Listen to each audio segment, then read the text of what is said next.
let me begin by, if I might, by quoting President Sarkozy of France in his justification for the law. It's kind of a remarkable statement. He says, and I quote, this is the President of France, "The burqa is not a religious symbol. It's a sign of enslavement, of debaseness. I want to say this solemnly. The burqa will not be welcome on the territory of the French Republic. We cannot accept in our country women imprisoned behind a mask, deprived of all social life, of their identity." So, Mona, let me start with you. You want to extend this ban across the world. Do you agree with President Sarkozy that merely because somebody wants to dress like this, they choose to dress like this, they shouldn't be permitted to do so? You know, Elliot, I detest Nicolas Sarkozy. I consider him right-wing and racist, but I also detest the niqab and I detest the face veil. And I say this as a Muslim woman. I think it represents an ideology that does not believe in Muslim women's rights to do anything but choose to cover her face. And I find that I believe that the niqab dangerously equates piety with the disappearance of women. And so I support banning it everywhere because it's not in the Quran. It's not an obligation for a Muslim woman to cover her face. And my talk with you now, with you seeing my face, is going to be very different than if I was sitting here with my face covered. I believe the human face is central to communication. Okay, Mona, the only thing I would observe, and I want to give Hiba a chance to jump in, of course, but I heard you use the singular personal pronoun I many times, that I have no doubt you believe that, but why should your beliefs ban other people from wearing what they want to wear? That's what I don't get. Hiba, explain to me why you think the ban is a bad idea. I think that it's a bad idea because I think it's yet another example of men telling women how to dress, how to live their life. It's another way to try to control women, and to take it to a government level and to try to legislate the way that a woman dresses is not just wrong and against human rights, but it really violates the whole basis that the democracy and democratic countries are based on. This is a free choice. This is something that I choose to wear. I disagree that it's some right-wing ideology. It is something that is permitted in Islam. I have a master's degree in mechanical engineering, and I am free to do whatever I want, and this is a choice that I want to make. And just because somebody doesn't accept my interpretation of Islam or personally like it, doesn't mean that we can use laws to violate people's freedom of expression and freedom of religion. But let me just ask you this. When you go to the airport, you understand there are going to be obligations. They're going to have to check you for security like they check all the rest. When you get a driver's license, do they take a picture with or without your veil on? Absolutely. I want everyone to know that as a Muslim woman, as a Muslim in America, I am just as concerned about safety and security as everybody else, and I have no problem whatsoever accommodating any security issues that come about when I enter a bank, when I go to the airport, when I go to the DMV. I show my face, and actually in Islam, we are required to show our identity when we're in a court system giving testimony. This is absolutely something that is essential for the security and identification of people, but that doesn't mean that I should be banned completely from what I choose to do. Okay, Mona, let me jump in here. There are lots of types of dress that I look at and I don't like them. I think they're degrading. I think they're oppressive. Lots of things I see teenagers wearing that, I'm now viewed as old-fashioned by a lot of, my kids perhaps. I don't go around saying we should pass a law banning it. Isn't that fundamentally violative of the First Amendment? What possible reason can there be legally to say to somebody, you can't dress the way you want to dress? Actually, Elliot, the government does tell people how they can and can't dress all the time. You cannot walk outside naked. There are many states here in the U.S. where 3 or more people cannot be together in public with wearing a face mask. So the government actually does legislate over our wardrobe, but everybody conveniently forgets that. I would like to ask Heba, once I'm done talking, if she works, because we've been on media shows together where we've been on opposite ends of this argument. And I know from what she said before that once she started covering her face, she stopped working. So my argument is, and this is not just about I understand what the point that you were making earlier, Elliot.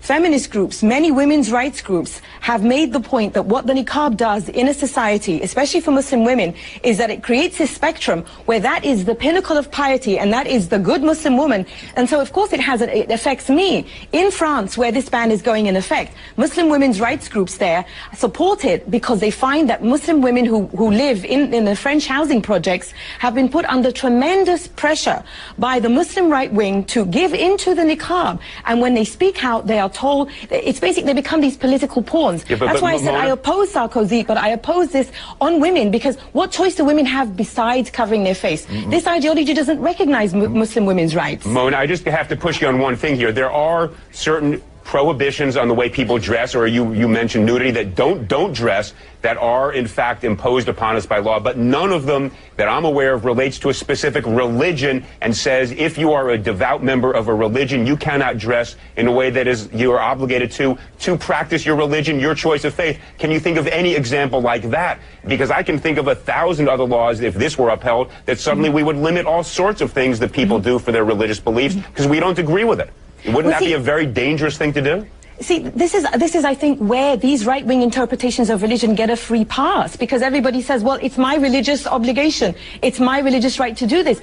Let's look really at what we're talking about here. We're talking about the disappearance of women justified in the name of them becoming closer to God. So the closer you want to become to God, the less of you, the more you disappear. But Mona, I don't feel that I have disappeared at all. Well, one at a time. I disagree. Guys, one at a time. Habib, Hiba, jump in. Tell us, has anybody forced you to do this? Is this something you're doing of your own free will?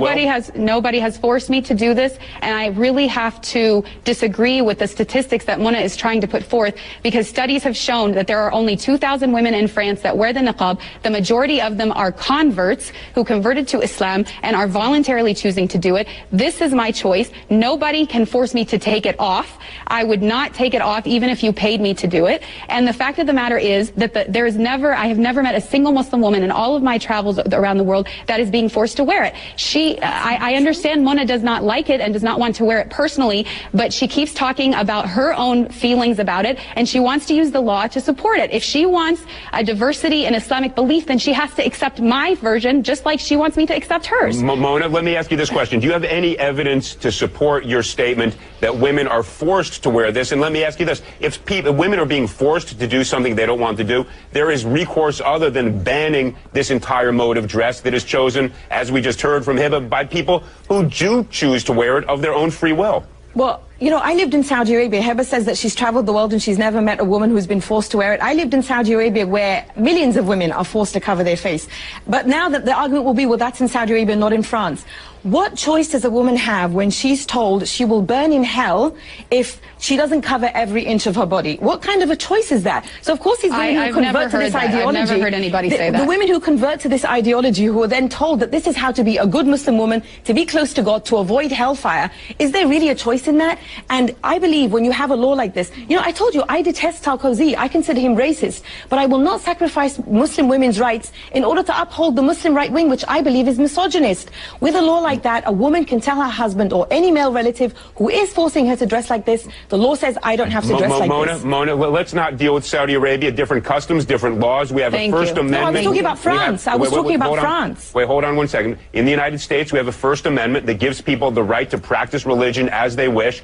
Do you not think that a law that in the United States that would ban this form of dress would violate the First Amendment permission to practice religion as each individual sees fit? Well, this comes back to religion again. Everything is allowed just because someone says it's their religious belief. You know what I think? No, Mona, you're going to jump in. Hold 1 second. It's banned or permitted until there is some compelling state interest on the other side, but it's got to be an overwhelming interest. What is the overwhelming interest that would justify us in banning a type of dress that people choose as a result of their religion? Well, all the reasons I just gave you, but I will repeat. I believe that this is genuinely harmful to Muslim women because it creates this pinnacle of piety in which a Muslim woman is told, this is the closest you can get to God, and she's disappeared. I'm no longer here. You don't even know who I am. The face is central to communication. And not just that, it objectifies women.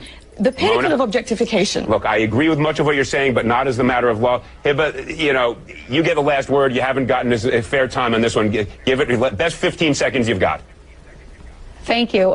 Basically, I want people to know that when I choose to cover this way, it's because I am fighting against a systematic oppression against women in which women's bodies are being sexualized and objectified. This is a different perspective and a different form of empowerment in which I think when I'm in public, my sexuality is in my control and people have to deal with my brain and who I really am and not judge me by my body. And if we want to really talk about the oppressive situation of women, let's talk about all of the eating disorders, all of the plastic surgery, all of the unhealthy diets that are being done, all in the name of having the perfect body. To me, this is liberating and this is empowering. Mona keeps saying, I believe, I believe, I believe. Well, we don't make laws based on what Mona believes or what anybody believes. All right, guys, it's based on whether or not This is clearly not an issue we're going to resolve in the next 10 seconds. I want to thank you both, Hiba Ahmed and Mona Eltahawy. Clearly a passionate and important debate.